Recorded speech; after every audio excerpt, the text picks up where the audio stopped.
Am I the only person that feels like trying to be good with money can make money harder than it has to be? Because when you're focused on trying to do the right thing and be good with money all the time, that puts a ton of pressure on you, and you start to overthink every decision that you make, and everything is a big deal because you're trying to make sure that every single step is the best and perfect step.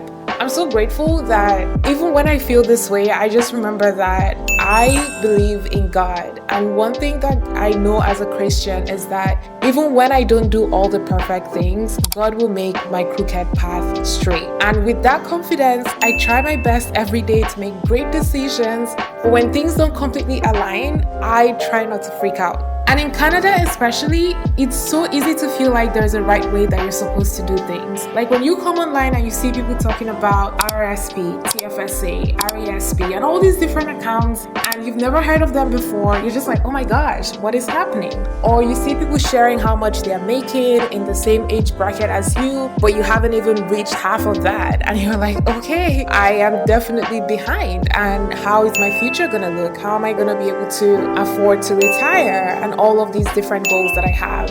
And then the advice is just conflicting from person to person. What is going on? Can we all just get on the same page and have one strategy? As I said it, I think the answer also came to me. The answer is no, because we're different people, right?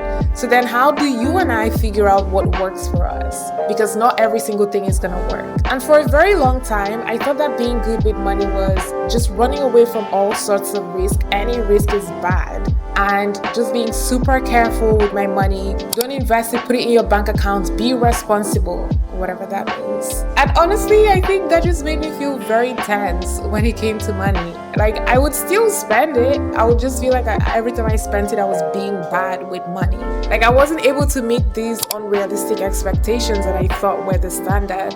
That's why, again, I think being good, trying to be good with money just ends up making you feel very bad about it. And then you could just end up avoiding the topic as a whole. Like, you don't even want to look at your finances. You don't want to look at what is that thing the bank shows you? Your bank statements. You don't even want to look at your bank statements. You just want to live your life, be in the present. Don't worry about the future. All the things that we say to help ourselves avoid the conversation. I mean, these things are true too, but a lot of times we also use them when we feel like we're not doing so good in certain things that we want to be better at, and it's just so much better to avoid that conversation as a whole. I've moved on to a place where I actually feel pretty good about money, so much so that I'm on here trying to chat with you about it. I am now clear on what it is I want to do with my money.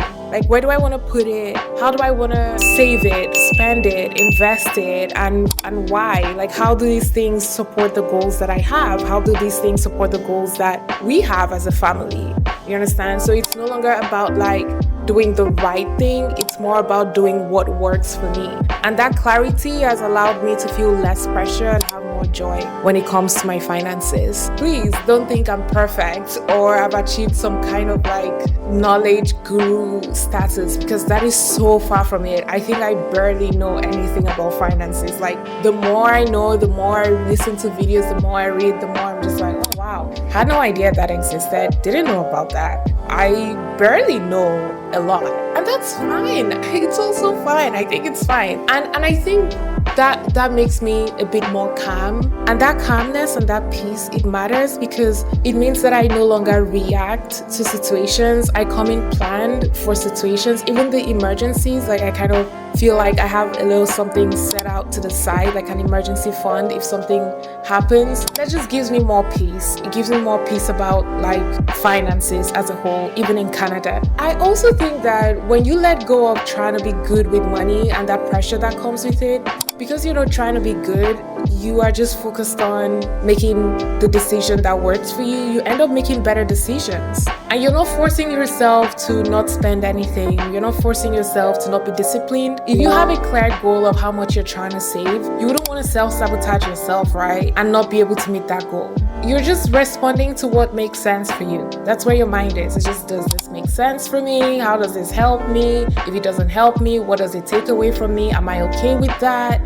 The questions that you're asking yourself completely change versus what am I supposed to do? Is this the right thing to do? How do I know the right thing to do? It changes to more personalized questions. My husband is an advisor in the finance space, so we were able to sit down and just figure out some of the goals that I have and He was also able to share some recommendations as well. If you're someone that needs that type of support, please reach out and he'll be happy to have a chat with you and guide you through the whole process, especially if you're in Canada. So if money has felt hard, it's not because you're bad with it. It's just because you're navigating a system where it feels like a black box. Like, who knows what the right thing to do is about your TFSA or the income that you're making, and who can really tell you how to structure your finances if they don't know your goals, right?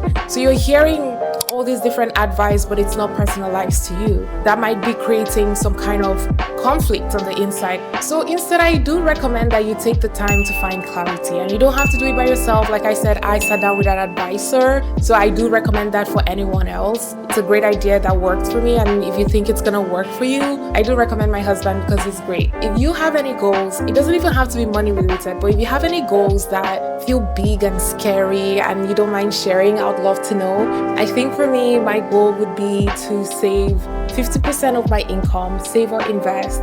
And that goal feels big and scary. I know it's gonna help my future, but also like I worry if I'll be able to do it, if I'll be able to put that money away, and like what if something comes up? Does it mean I failed? Like I tend to just, whenever I don't meet a goal, I just say, oh, I failed at that. And it can sound very harsh, but it's just how my brain works. That's my big goal.